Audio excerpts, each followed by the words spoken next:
1932, the Nazis were the most popular political party in Germany. This was due to the vast array of propaganda produced by Goebbels and speeches given by Hitler. The Nazis had swayed public opinion to believe in their ideals and had gained mass support.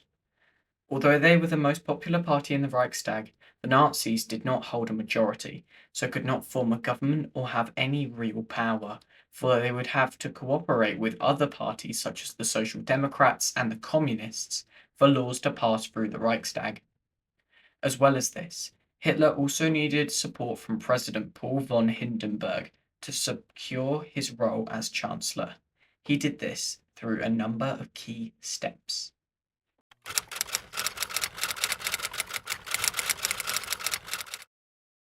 In 1930, the Chancellor, Bruning, wanted to tackle the unemployment problems caused by the Great Depression by cutting benefits for the unemployed. Although his government did not support this law and was not passed, it demonstrated to the millions of unemployed that their government was willing to make their lives a misery to better that of the economy. This caused significant loss of support for the Weimar government and an increase of support for the Nazis, who promised to solve unemployment problems. Hindenburg and Bruning declared a new election to be held in September 1930, of which Nazi support grew so high that they became the second largest party in the Reichstag, yet they still had little power.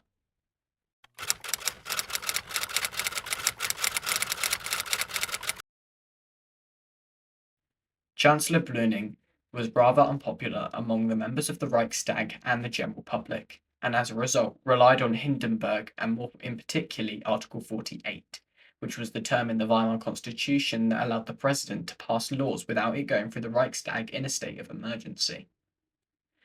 Overall, Bruning struggled to stabilize the economy and unsuccessfully tried to introduce laws which would give land belonging to bankrupt landowners to poor peasants, of whom could not afford it anyway.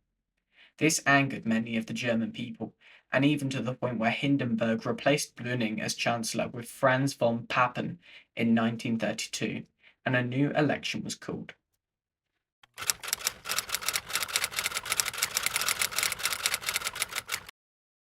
The 1932 Nazi election campaign was a strong one.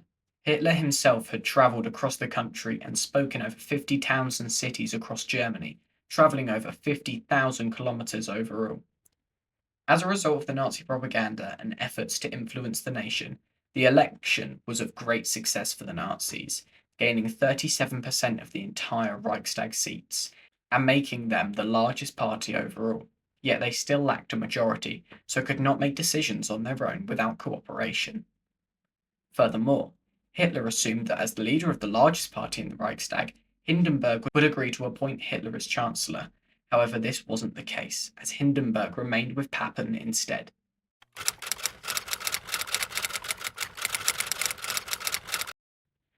Von Papen ruled as Chancellor with little to no support from any of the political parties such as the Nazis or the Social Democrats, and like previous chancellors, yet again failed to govern effectively or stabilise the economy.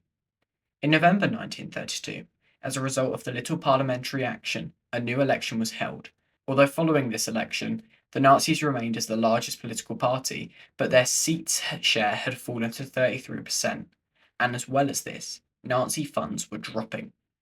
As this was happening, former military general Kurt von Schleicher had persuaded Hindenburg to drop his support for Papen entirely. As a result, Schleicher was appointed as Chancellor in November 1932, yet he too struggled to govern and pass through his ideas into the Reichstag.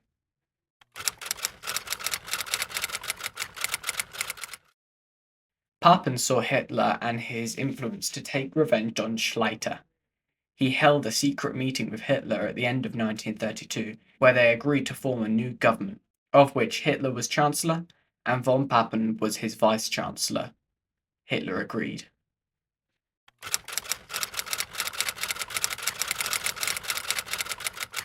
In January 1933, Papen met with President Hindenburg and persuaded him that Hitler could be controlled by both him and the president. Papen produced a plan where only 3 Nazis, including Hitler, could join the president's 12-man cabinet that would decide how to run the country. Papen's plan was supported by Hindenburg and many of the German elite, such as the wealthy businessmen and military advisors, as it assured the Nazis could not have a majority in the cabinet, but also protected Germany from the influence of the communists, of which Hindenburg was very keen to stop.